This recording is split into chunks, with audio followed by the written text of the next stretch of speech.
All right, folks, welcome back. This is our Friday weekend commentary. So there will not be a video this Sunday. As a reminder, I'm trying to do this so I can preserve my personal time on the weekend to spend that with my family. So I'm still seeing people commenting and emailing, where's Sunday's video? There is explanations before the fact, and I'm reminding you again. I'm trying to have a life too. This is going to be really short, straight to the point, because it is the weekend. It is a summer month. It is summer volume, and I don't have a real strong conviction one way or the other, but because I have to co-sign every single time I sit with you, I'm going to state that I do believe that as it is right now, the dollar index should still potentially challenge this old high. So I'm going to stick with that narrative until we trade below this low on a closing basis on the daily chart. Now, why a closing basis on the break of this low here?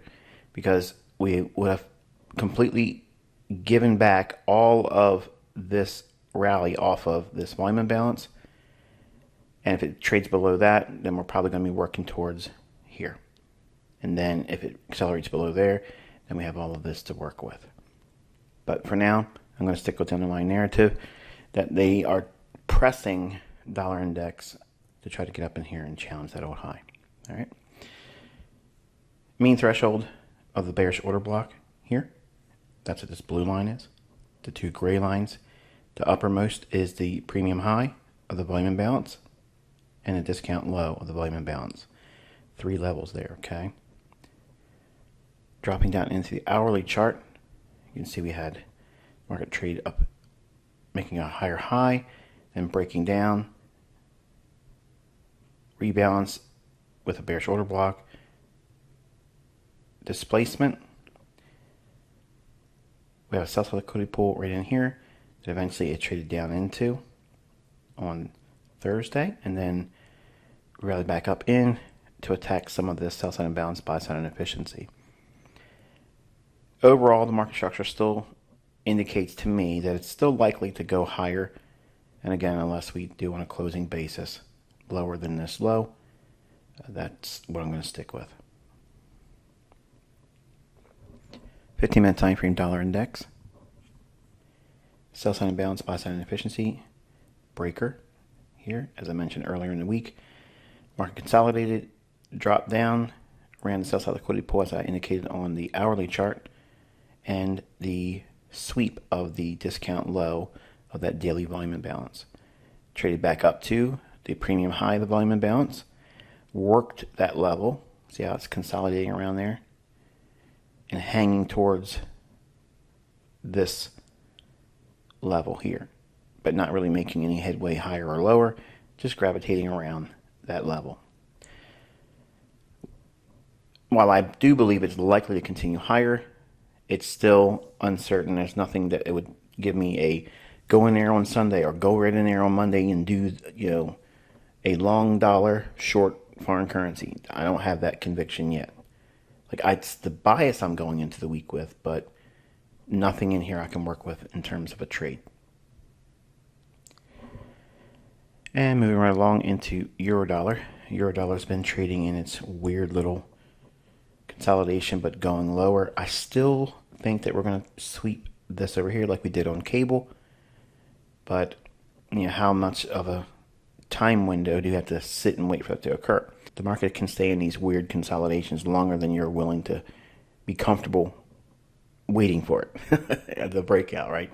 So while that's just the expectation, I'm holding this whole thing unravels if what we've seen on the dollar explanation, in other words, if it breaks down, then we would likely try to work towards a run higher on euro. It just looks too heavy in euro right now. It doesn't make any sense for me to see a rally in here, and it just makes perfect sense for it to go down and clear out that 116 big figure, 116.20 institutional. Hourly chart, euro dollar. Two consecutive down close candles. This is your breaker. High, low, higher high. So this entire range that's being shown here, the premium high, discount low of the bearish breaker. And then we had the buy side liquidity pool resting in here. And you see the market run up into that. And then traded down, rejection block, then weird consolidation, trendless day, chop, basically. This is summer trading. Okay, this is what it's like. Ultimately, making another run below here, relative equal lows, and then sweeping that on 2 occasions, then back inside the daily range. On the 15-minute time frame for euro dollar, you can see we traded up into essentially the mean threshold of that bearish breaker. Buy side liquidity pool, which is this heavy line here, it swept that and then traded lower. You saw me actually trade that and engage that live. Swept below here and consolidated. Eventually came back up and hit my stop. Bearish order block. Trades up into that. And notice it's the midpoint of the open to the low. So consequent encroachment of this tail. Split that in half. That's what it hit. Broke down. Bearish order block with a fair value gap. Trades lower than this short-term lows here.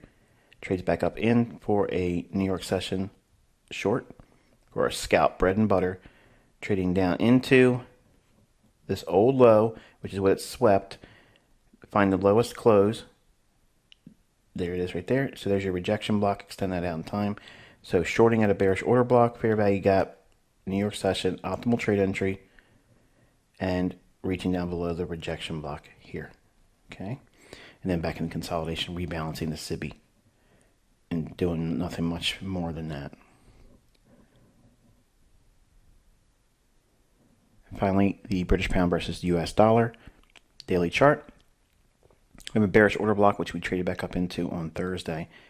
We attacked the sell side liquidity pool, as I was indicating, leading into this week. Beautiful delivery on that. And snapped back up in, rebalancing all of the sell side delivery. Bearish order block, this level here will be the red level, and the blue level is the relative equal lows over here. So when we drop down lower time frames, you can keep your bearings in terms of what we're referring to there. I do suspect that this market will probably consolidate and allow Eurodollar to catch up with what it has done with its relative equal lows untapped. I'm looking for this type of maneuver here on Eurodollar. So cable, it could be reasonable for it to stay in consolidation between its low here and high here. So it can consolidate in that range, be listless trading, not really doing anything, and then allowing Eurodollar to trade lower in sympathy like we've seen here on British pound versus US dollar. Okay, the market sold off this week. On Tuesday, creating the low of the week. Nice little buy on Wednesday. Thursday, continuation up into the bearish order block. And then Friday, just consolidating, not doing much in terms of upside or downside. I like the fact that we traded back down into this old fair value gap here, and then we rallied. We have an imbalance there.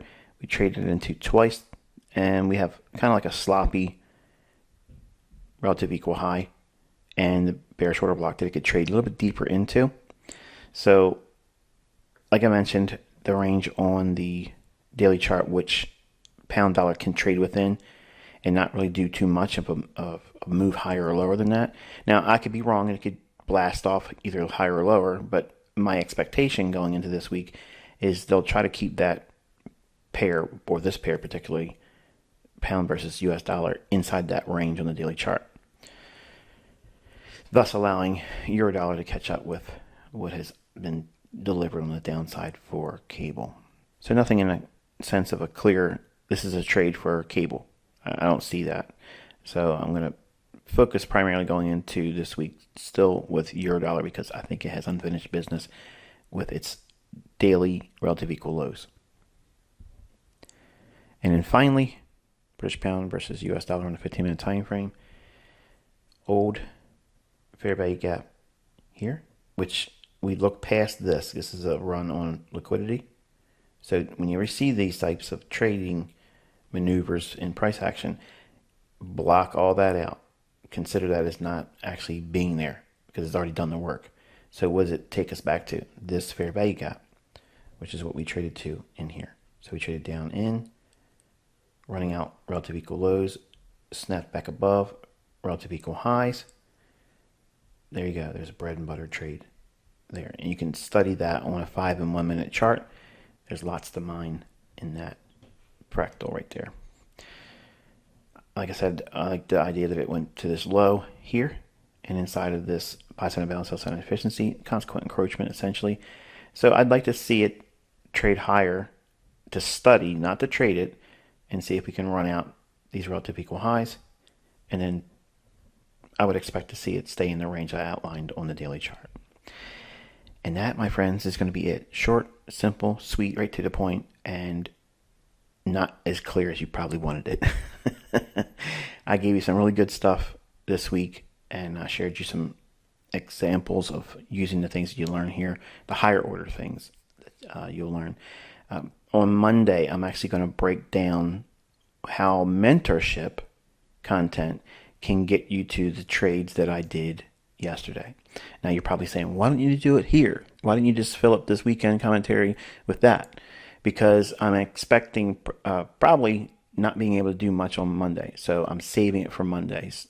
So either I'm going to show you something I did live with tape reading or a demo trade to illustrate something on Monday, or I won't have that because it won't be anything for me to do, and you'll have just a lesson. So either you'll have a price action lesson with a mentorship level breakdown of what I showed yesterday, just using interbank liquidity and no order block, nothing, just essentially trading on the standard deviations and using the underlying narrative. How I created the language in this mentorship to close to what I used in the trades that I took in the recording from yesterday. That's going to be the teaching that starts off on this week on Monday. So at best, you'll have a video with me teaching something on Monday's price action and the review and content level description and breakdown, if you will, using a mentorship perspective on yesterday's price action. Okay, so that's going to be it. I will touch base with you on Monday. Be safe. Enjoy your weekend. I'll talk to you then.